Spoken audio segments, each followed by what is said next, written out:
Pour nous mettre en règle dans notre relation avec Dieu, nous devons d'abord reconnaître notre péché, puis le confesser humblement à Dieu. Ésaïe 57, 15. C'est avec la bouche que l'on affirme une conviction et parvient au salut. Romains 10, 10.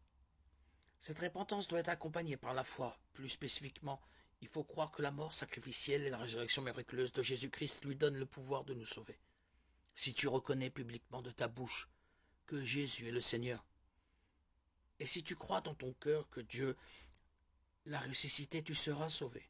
Romains 10, 9. Plusieurs autres passages parlent de la nécessité de la foi, notamment dans Jean 20, 27, Actes 16, 31, Galates 2, 16 et Éphésiens 2, 8. Être en règle avec Dieu dépend de votre réponse à ce qu'il a fait pour vous. Il a envoyé un sauveur, il a pourvu au sacrifice nécessaire pour effacer votre péché. Jean 1, 29. Et il vous promet. Alors toute personne qui fera appel au nom du Seigneur sera sauvée. Acte 2, 21. Jésus a déclaré que son but était de chercher et de sauver ce qui était perdu. Luc 19, 10. Et il a confirmé que cet objectif a été atteint par ses mots sur la croix. Tout est accompli. Jean 19, 30. Une comparaison est utilisée pour faire référence à Dieu, réconfortant son peuple comme une mère réconforte son enfant. Ésaïe 66, 13.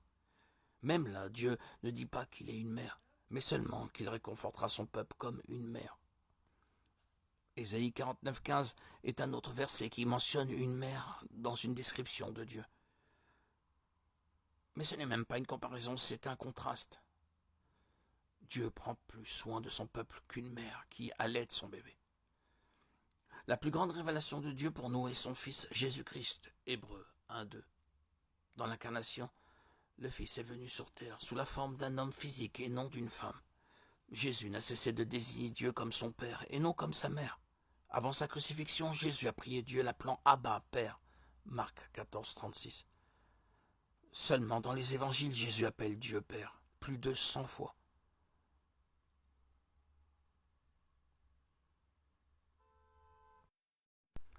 Nous ne pouvons pas simplement supprimer l'idée de Dieu sans remplacer cette idée par une explication plus raisonnable. Les questions ne disparaissent pas en éliminant la possibilité de Dieu. Cependant, lorsque nous éliminons les préjugés et les présupposés qui refusent que Dieu soit considéré, il reste la seule explication logique de ce monde étonnant. Ceux qui ont décidé que Dieu ne peut pas exister construisent leur vision du monde autour de cette idée et prétendent que leur réponse faillible comble les vides.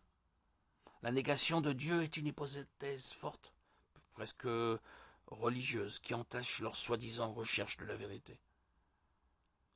Cependant, ceux qui désirent vraiment faire preuve d'ouverture d'esprit et poursuivre la vérité ou qu'elle mène, découvrent que les preuves mènent toujours à Dieu.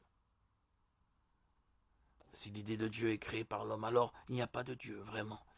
Et la plus grande question qui reste sans réponse concerne la complexité et la conception apparente de l'univers.